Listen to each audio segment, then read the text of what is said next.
Hey second grade friends, I'm so excited to start making art with you today.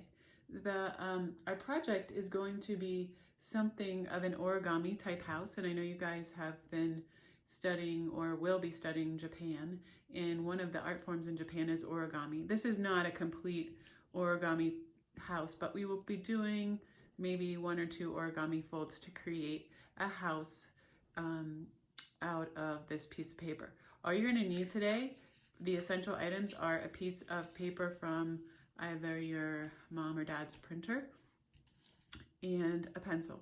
If you have other things like colored pencils or crayons or markers, that is great, but the only things that you have to have to do this project are a piece of paper and a pencil.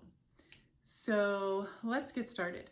Our theme is homes, and we're going to look at where is your home and where are you.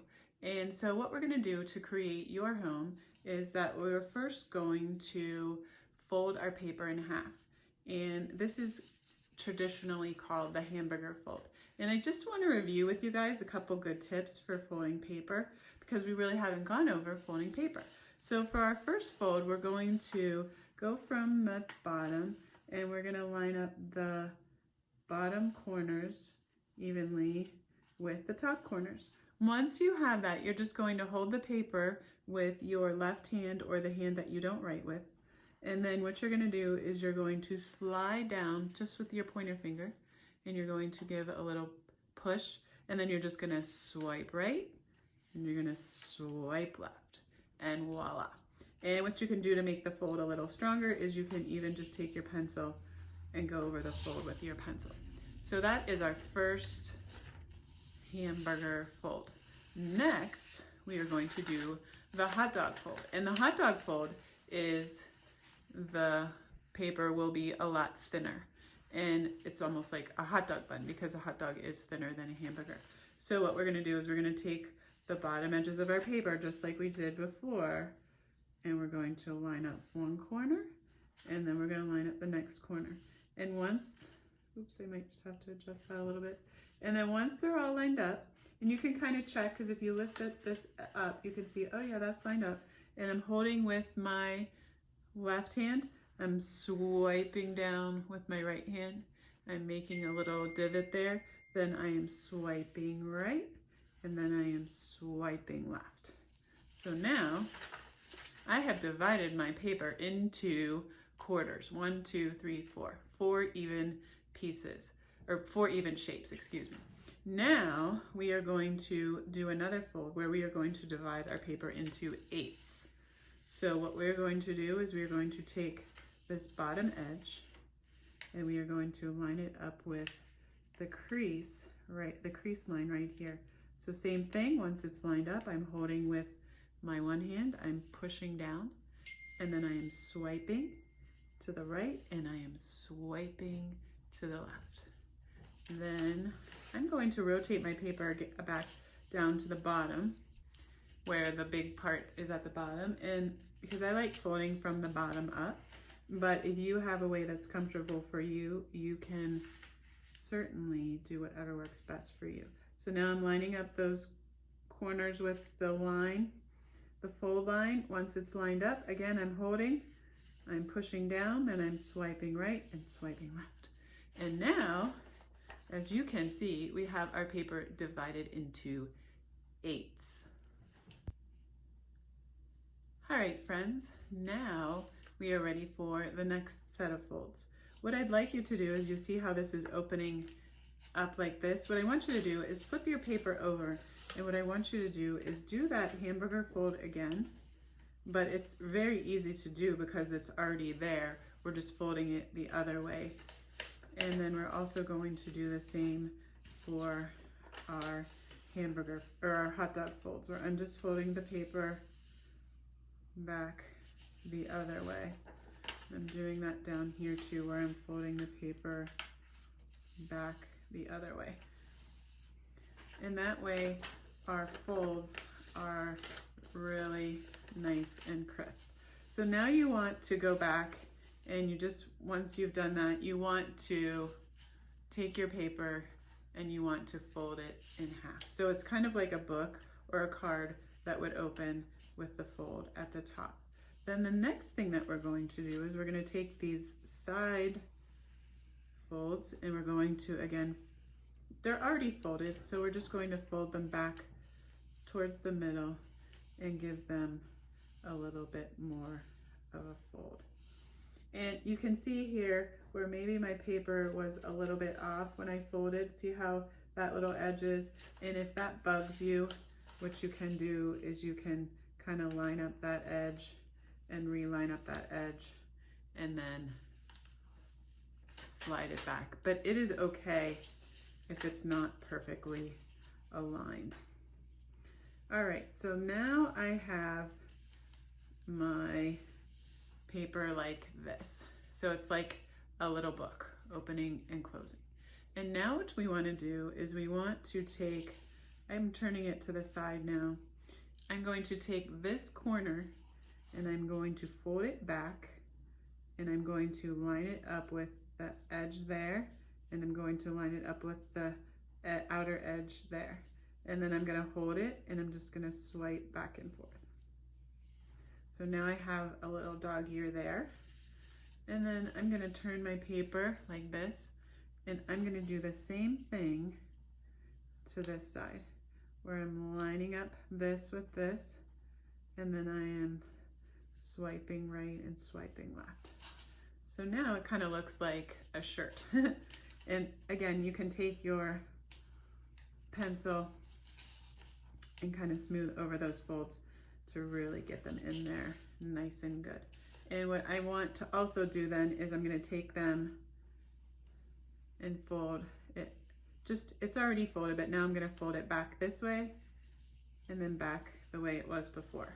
So I'm going to fold it out, and now I'm going to fold it the opposite way, just to get that fold really nice and creased in there. And you're going to see why in just a moment. All right, you're in luck. We only have 2 more folds to go, and they're identically the same. So what you're going to do is we're going to fold this first flap out here, and what you're going to do is you're going to kind of open it. And as you open it, you're going to see, because we already made those really nice creases and folds, as I open this out, this naturally wants to come down like this. So I am just going to smooth it down like that. So there's one side. And then I'm just going to do the same thing with the other side, where I'm just going to almost part the waters, open it up, and voila, check that out. So now I have something that looks a little bit like a house. And then what you can do is you can fold it. I'm just going to fold this like this. So your house can also, if you fold the flaps out, your house can also stand like this. Okay, friends, now we are going to think about how we want to design our home. And you can kind of take a moment and just think about it. And you can think, do I want to actually design this like my actual home? Or am I going to try to represent it like my actual home? Or maybe I want to use my imagination and have it be a different type of home. But it's totally up to you. So when we think about this, because this is 3D, we can think about how the ends of the house can be the outside of the house. So either end could be either end of your actual house, and then when it stands like this part is maybe on the back, it's the back side of your house, but maybe on the front, it's sort of like what happens when we open the doors and look inside. So it is totally up to you how you want to figure that out. I think for myself, what I'm going to do, and you can kind of use this as inspiration, but I want you to think creatively. So there's really no right or wrong answer on how you want to design this. So what I think I might want to do is I might want to create a front door on this side. So I'm going to draw a horizontal line across the front like this. And then I'm going to draw a vertical line down like this and a vertical line down like this. Now, I'll show you a quick little trick. If you want to grab a handy dandy pair of scissors if I just simply take a little snip here and a little snip here, then what I can do is I'm going to fold this back, and I'm going to make sure it's kind of lined up, smooth it like that. So now it opens, and then I'm going to fold this back and make sure it lines up like there. Okay, and I can see, oops, the line that I drew on the right side wasn't exactly straight. So I'm just going to erase that, and I can redraw it so that's on the fold. All right, so now I have a, whoops, I still didn't draw that very straight. See, even art teachers have trouble sometimes. So I'm going to draw this line, keep going off the line, it's kind of hard to see. I'm going to fold that a little bit harder, and now there's kind of a shadow, but oh, there we go. Now I can see that line there. So see how it took me a couple tries, but there, I got it how I wanted it. So now I have this door here that opens out, and I can think about, well, let's say what's going on inside my house. If someone opens the door, what do they see when they open just the doorway here? Well, maybe they see inside the house, or maybe sometimes when someone comes to your door, what do? You stand there and you greet them. So one idea I have is maybe I'm going to draw myself. So I'm going to draw myself, and we talked a little bit about drawing people this year. So I'm drawing a circle, or kind of, you can do an oval. I'm just kind of making this like a cartoon version of myself, so it's not exactly perfect. And here's my hair. And I always have my glasses on top of my head. And then I'm just making little dots for eyes and smile. And you can start by just, for the body, you can just start by drawing a rectangle for the body and drawing rectangles for my arms. And maybe I'm saying, hey, nice to see you. So I'm waving. And maybe I have on some comfy pants, because we've all been being cozy in our homes lately. And there's my shoes, all right? And I have 2 dogs, so my dogs always love to go to the door when someone's at the door. So I'm gonna draw my 2 dogs. One dog is a little bit furry, so this is Dina, my furry dog. And I'm gonna pull that away so I can draw her tail. And then my other dog is Gabby, and she is not quite as furry, and she's kind of behind my arm, so she's right there. And so I'm going to draw her body and her legs and her back legs there and her tail, and she's got a big white spot on her belly, and Dina has some white on her belly too.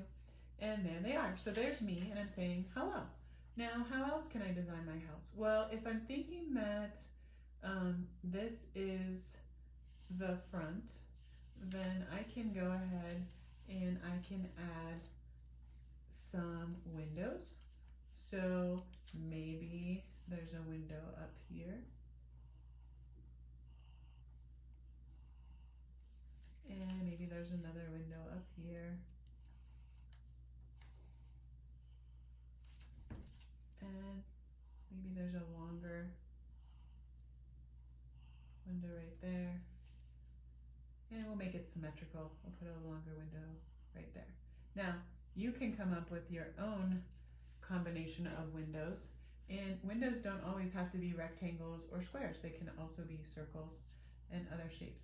Now, to make it a little bit fancier, you can draw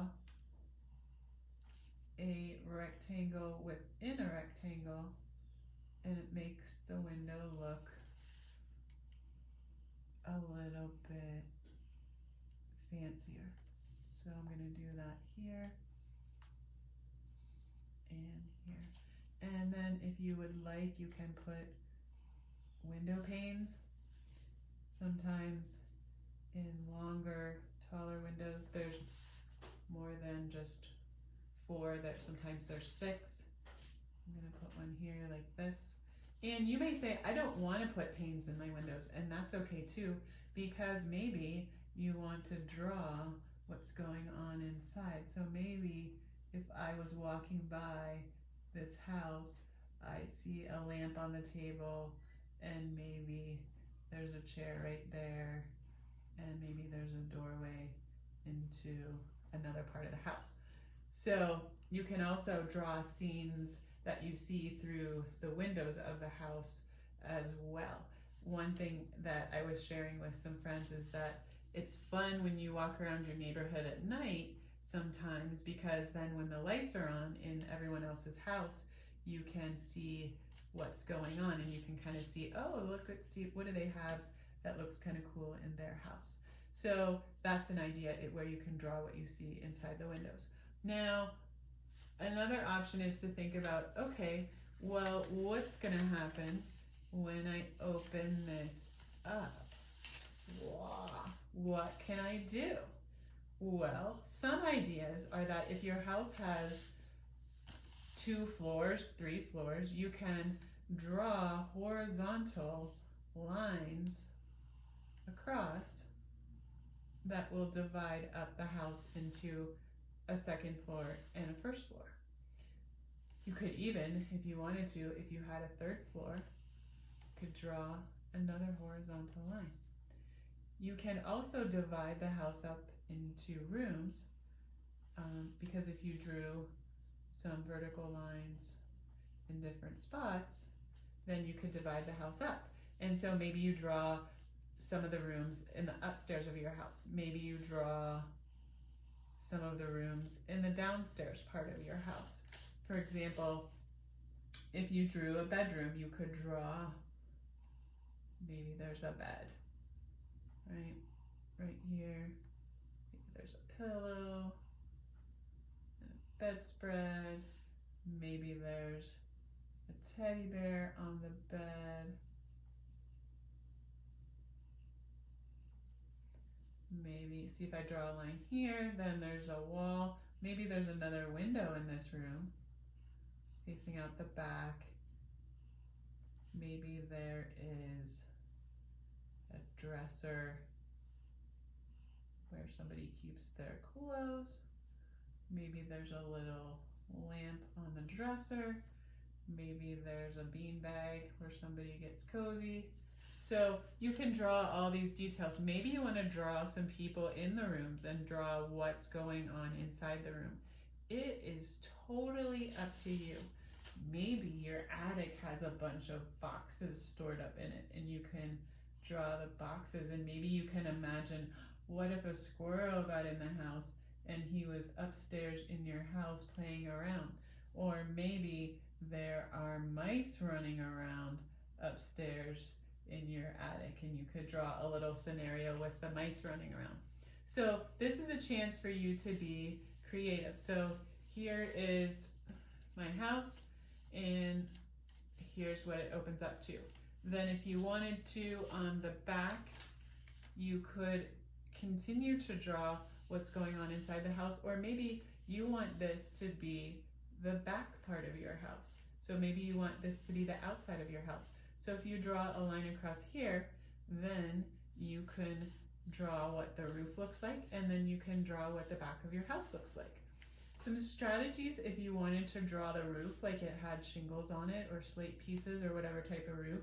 One of the strategies is you could just go horizontal and vertical, and you could just use your pencil and kind of do it not even in a specifically perfectly even way, but just kind of a little bit like this, and that looks kind of cool.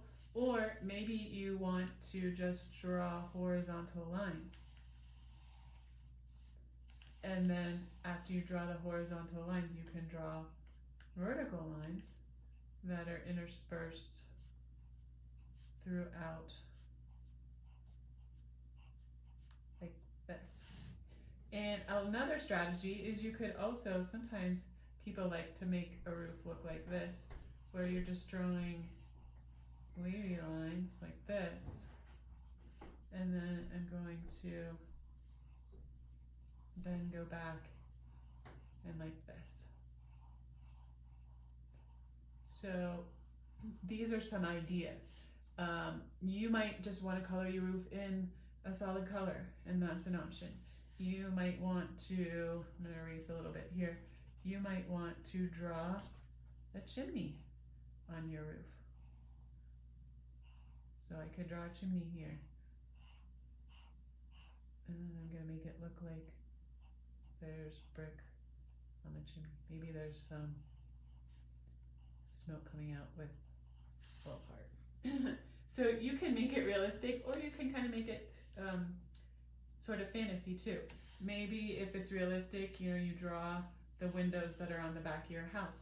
But maybe you just want to design this house to look really, really beautiful.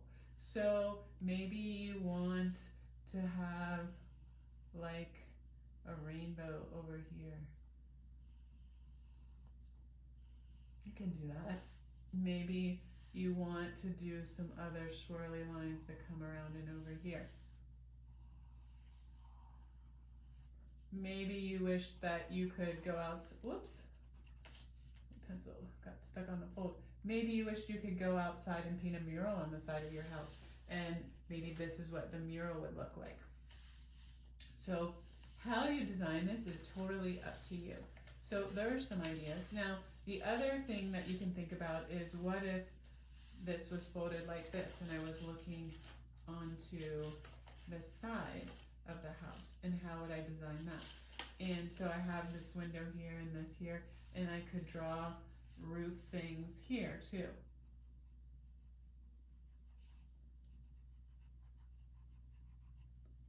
I'm just going like that. The nice thing about this house plan is that you can kind of do it however you want to. And then you could go back on this side, and you could add the roof stuff, and you could add some more things onto the side of the house. So it's totally up to you how you want to come up with your designs for your house. Okay, friends, now we're going to talk about how to maybe add a few more details. And if you had nothing else in your house but your trusty pencil, I'm going to show you how you could still make your house look really, really amazing just by using your pencil. So we can think about what type of exterior our house has. Like I said, you can add a really fun design just because you want it to look pretty like that. Or maybe your house has siding. If your house has siding, I'm turning my paper like this, and I'm just drawing horizontal lines that go all the way across the front of my paper. Like that. Start here. Imaginary line, boom, boom. And maybe it has siding on the top, but maybe there's brick on the bottom. So what I might do with the horizontal lines that are below here is I'm going to make those a little bit closer together. And I'll show you kind of what that looks like.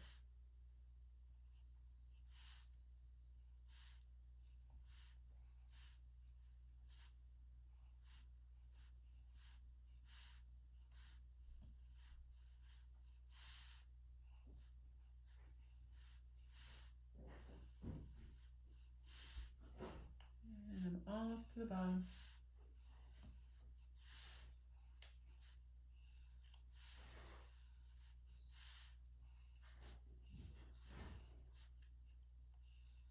I just want to show you, I added, if you want to, you can add some exterior details. Like I added a little mailbox here where I just drew a curved line, and then I drew a post for my mailbox and put the little flag there. I put a little garden in here with flowers right there. Over here I drew a bush growing on the side of the house. So back to the brick. So what you can do is where you have the lines closer together, what you can do is then you can put kind of like the strategy I showed you with the roof. You can stagger your vertical lines so that it looks like real brick on the side of your house. And I'm just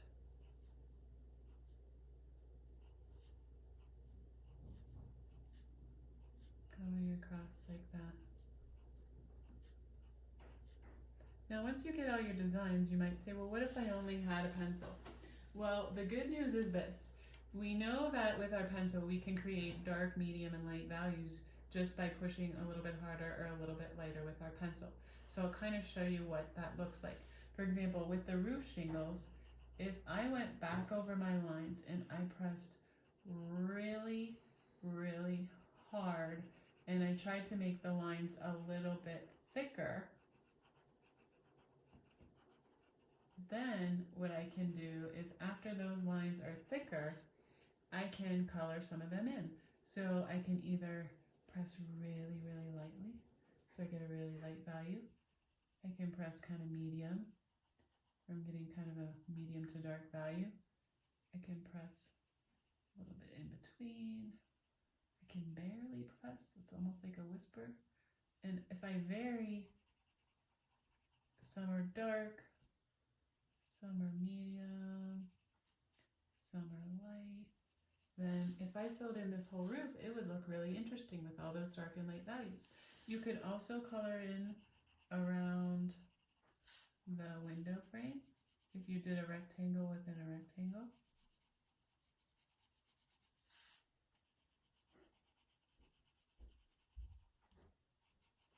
So that's another idea. You could also, if you are coloring in this tree, you could kind of use sort of like little scribble lines to make it look like it was sort of like the pine tree growing on the side. And this is just with my pencil. You could also do the same for the flowers. Maybe you want to color in some of the petals with dark value. And then maybe you want to color in some of the petals with a light value. So even if you only had a pencil, you could still make your house look really, really amazing. You could do the same thing with the bricks. You could darken up your brick lines. I'm just going back over them and pressing nice and hard.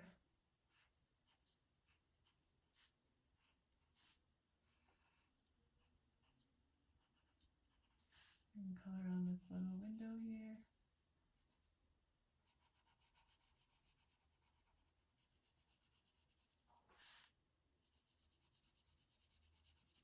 And then what you can do is after you go over the brick lines and you make them nice and dark, maybe you want to uniformly just shade them in with the side of your pencil. And you can do that. And see how cool that looks? I'm trying to do it nice and evenly so I don't see scribble marks. But that's another idea if you only just had a pencil and you didn't have other things. And you can also then go and outline your tree with a little bit heavier, thicker, darker line, and then it makes your tree really stand out. All right, last but not least, if you do have some coloring things like colored pencils or crayons, that's what I might suggest that you use to color your project. Markers may be a little tricky because printer paper is thin, and so the markers may bleed through. And you might not want the marker to bleed through because you want to draw on this side too, and you don't want to see the marker coming through on this front side. So crayons or colored pencils would probably be the best option. When you're coloring with those types of things, we can just review some coloring strategies. Same as with your pencil, sometimes you might want to color with a dark value, so you might want to press nice and hard. And here I'm coloring my front door, and I am pressing nice and hard to get a dark value, and I'm also making sure that there are no white spaces, so there's no scribbling. I'm just coloring nice and darkly. And we talked a little bit about this when we were working on our self-portraits before we had our little bit of interrupted quarantine here. So I am pressing nice and hard.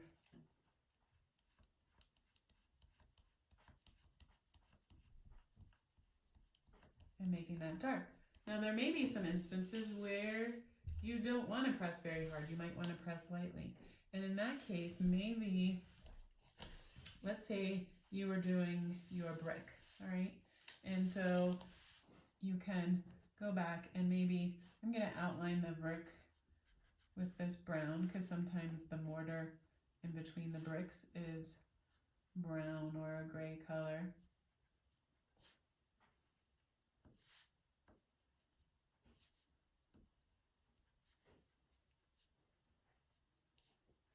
And then if I want to color the bricks in, let me try to find my red.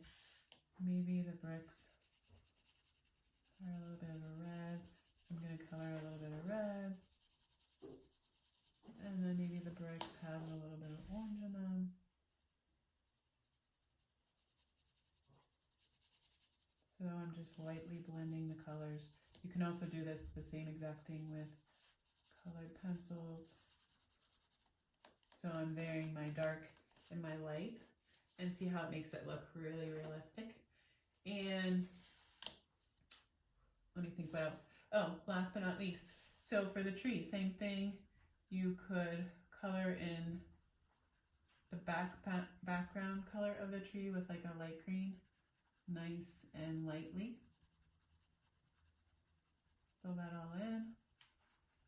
And then you could take your dark green and you could go back and add those little line details to make the tree look more realistic. So those are just some coloring strategies for you. If you do have the crayons, you can then go back, you could color in everything that's going on in the house. And I'm just super excited to give you a chance to just be creative. The other thing is once you finish, if you want to display your house, you can stand it up like this and people will be able to enjoy it from all sides, and it becomes a 2D house now becomes a 3D house.